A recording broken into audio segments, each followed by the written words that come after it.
Donc, il s'est marié dans le concept de la recherche du derrière. Donc, si tu recherches ce qui est derrière, tu seras toujours en arrière. Voyez-vous ce que je suis en train de dire? Et ça, c'est le vrai. Donc, il est important. Non, sérieux. Sérieux. Donc, vous voyez donc l'importance de la transparence. Poser des questions. Est-ce que ce sont tes vrais cheveux? Est-ce que c'est... Non. Ou alors ce sont des mèches. Il faut poser la question. Est-ce que ce sont tes vraies dents ou tu les as changées?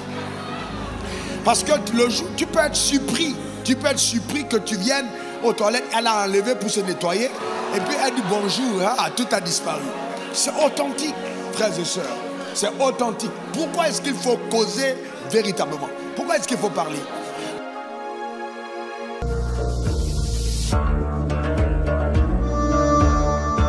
Mais dès qu'on parle de famille, vous sentez comme il y a quelque chose qui tire les gens vers l'arrière. C'est un combat véritable. Et l'un des problèmes que nous avons dans notre société, la société ivoirienne, c'est un problème de famille. Il y a tellement de concubinage. Vous voyez rencontrer une femme qui a rencontré un homme hier et le lendemain elle dit mon mari. Vous vous demandez ça vient d'où? Amen, ça dit c'est mon mari. Les gens vivent ensemble, ils ne sont pas mariés, mais ils s'appellent mari et femme. C'est tellement... Même à l'église, on trouve des anciens de l'église qui ne sont pas mariés, mais ils appellent ma femme. Vous êtes allé à la mairie? Non. Vous êtes allé? Non. Donc, il y a tellement de désordre. Il n'y a pas que seulement en Côte d'Ivoire. Et c'est un désordre qui touche même au Cameroun, qui touche partout notre société africaine, commence à perdre certaines valeurs. Et nous devons insister véritablement. Véritablement. Vous ne pouvez pas savoir ce que ça représente un enfant qui est né hors de la couverture du mariage. D'habitude, quand la loi appelle adultérin, on aura le temps d'en traiter peut-être demain soir sur les conséquences et comment il faut racheter cette naissance hors de la structure de l'alliance de Dieu. Comment tu te repositionnes même quand tu es né de nouveau. Pour que justement cette influence-là, cette conséquence des péchés de tes pères n'ait pas un impact négatif sur ton avenir. Parce que c'est clair et net, il y a des conséquences. Il faut savoir se repositionner consciemment dans la parole de Dieu, se greffer à l'héritage d'Abraham. Ce n'est pas simplement le fait de se naître de nouveau, mais il faut encore que certaines choses dans ta vie soient totalement ébranlées. Et consciemment que tu te places sur la parole. Et ça, c'est vraiment important. Donc, on va traiter de toutes ces questions. De toutes ces questions-là. Amen. Allez même sonder les motivations. Pourquoi est-ce que je me suis marié? Certains d'entre nous, on s'est mariés parce qu'on a trouvé... Moi, je vous dis des choses réelles hein, quand on a vu dans la société. J'ai vu des cas d'un jeune homme qui est venu me voir et qui était vraiment en larmes. Il était en larmes parce qu'il aimait la sœur. Il a aimé la sœur profondément. Chaque fois que la sœur passait pour aller faire son offrande et qu'il la regardait en arrière, il était en admiration. Il était en admiration, il a aimé. Je vous dis, authentique histoire, Bishop Hiro, authentique, il était en admiration. Donc il se disait vraiment, voilà le type de femme que j'ai toujours souhaité avoir. Alors quand ils sont partis, la première nuit de la nuit de noces, il s'est rendu compte que ce n'était pas du vrai, c'était du fake. Que c'était un montage stratégique.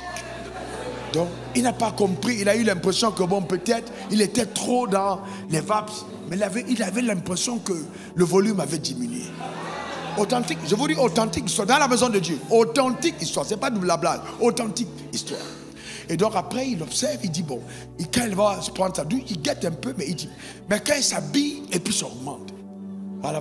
Donc après, donc il a dû faire un espionnage, et quand il est venu au président, il dit, espionne bien.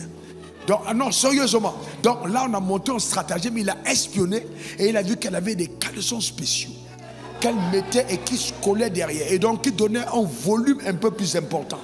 Donc quand elle passait, alors et donc voyez-vous, donc il s'est marié dans le concept de la recherche du derrière. Donc si tu recherches ce qui est derrière, tu seras toujours en arrière. Voyez-vous ce que je suis en train de dire? Et ça c'est le vrai. Donc il est important. Non, sérieux. Sérieux. Donc vous voyez donc l'importance de la transparence. Poser des questions. Est-ce que ce sont tes vrais cheveux? Est-ce que c'est... Non, ou alors ce sont des mèches. Il faut poser la question. Est-ce que ce sont tes vraies dents ou tu les as changées? Parce que le jour, tu peux être surpris. Tu peux être surpris que tu viennes aux toilettes, elle a enlevé pour se nettoyer. Et puis elle dit bonjour, hein, tout a disparu. C'est authentique, frères et sœurs. C'est authentique. Pourquoi est-ce qu'il faut causer véritablement? Pourquoi est-ce qu'il faut parler? Même le jeune homme qui te cherche. Sois frère, moi je suis pasteur depuis longtemps.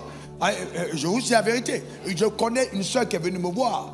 Et en pleurs, le gars changeait de voiture. Elle pensait qu'il était riche. Même quand il venait en famille, c'était des voitures. Mais le gars n'a pas dit que ce ne soit pas ses voitures. Ils se sont mariés, il y avait des voitures. Mais quand ils sont là habités à la maison, les voitures ont disparu.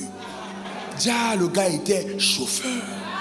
Et il s'est fait passer pour un PDG d'entreprise. Voilà des choses dans lesquelles nous tombons. Et c'était où? À l'église. Frère, je vous dis la vérité, c'était à l'église. Donc il est important, quand on parle de ces choses, les gens pensent qu'on blague. Mais c'est la vérité. Quand vous passez à côté des gens, vous entendez dire, il a fait un AVC. Vous ne comprenez pas d'où ça vient. Vous ne savez pas quel problème il a dans le cœur, il a fait AVC. Je vous dis la vérité. Je vous dis sérieusement. Je vous dis la vérité. Des choses profondes. Donc, il faut régler profondément. Sérieusement. Et pourquoi? Même les gens appelés au ministère, voyez un homme qui est un homme de Dieu, et puis tu fais des choix sur la base des ongles et des... Vous savez, et puis après tu te demandes, tu vois le gars, il avait l'élan, mais ça ne continue plus. Parce que la propre femme que tu as femme à la maison n'est pas ta seule femme. Vous ne pouvez pas imaginer ce dont on parle, c'est des choses tellement réelles que je ne veux pas avoir affaire à une église virtuelle. Il faut qu'on soit vrai, qu'on soit face à la vérité et qu'on confronte d'où vient le problème. Et que par la parole de Dieu, on l'amène à le résoudre. Parce que c'est clair et net. C'est important. Donc c'est ce qu'on va voir cette semaine. C'est vraiment important. Et que nous prions véritablement.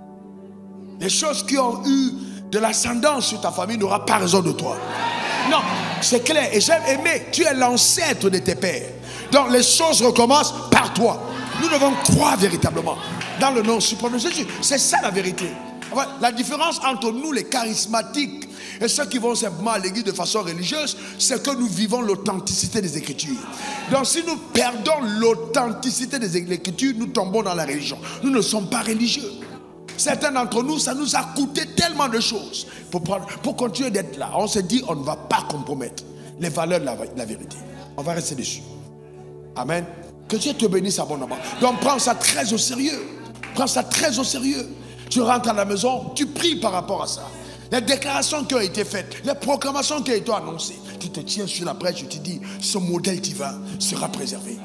Je ne vivrai pas comme mes pères ont vécu. C'est possible, je vais y arriver. Et dans ce modèle divin, je vivrai la bénédiction divine dans toutes ces trois dimensions, dans ma famille. Que cela soit ton partage et ta portion. Que Dieu te bénisse, que Dieu te comble, que Dieu t'arrose, que ta vie soit semblable à un jardin que Dieu arrose de sa propre main. Que Dieu te fasse grâce, que les grandes faveurs annoncées soient ton partage. Que Dieu restaure ce qui a été détruit. Que Dieu ranime ton esprit.